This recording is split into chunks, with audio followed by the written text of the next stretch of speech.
आङो नोंथांमोननो दिनै बोसोर गोदाननि दोंसे खन्थाइ आवरायनानै खोनासंहोनो सानदों। आं सानो बोसोर गोदाना दाबो जोबथ'वाखै। मानो होननानै बुङोब्ला बोसोर गोदाना दानसे फुरा थायो, मास मोनसे थायो होननानै आं सानो। दा जोबहां जाबाय, जोबथ'वाखै।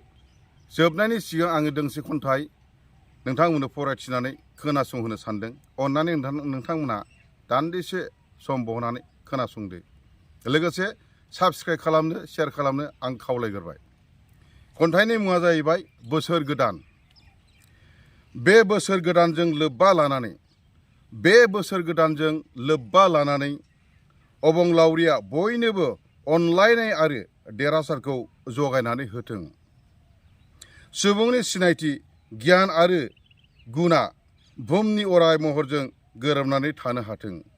सुबुंनि सिनायथि, गियान आरो गुना बुहुमनि अराय महरजों गोरोबनानै थानो हाथों। हारि आरो माहारिया गावजों गाव अनलायनाय फोथायलायनाय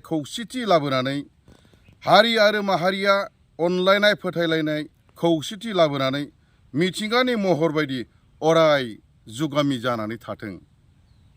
आंनि खन्थाइया बेखिनियानो। गोजोन्थों।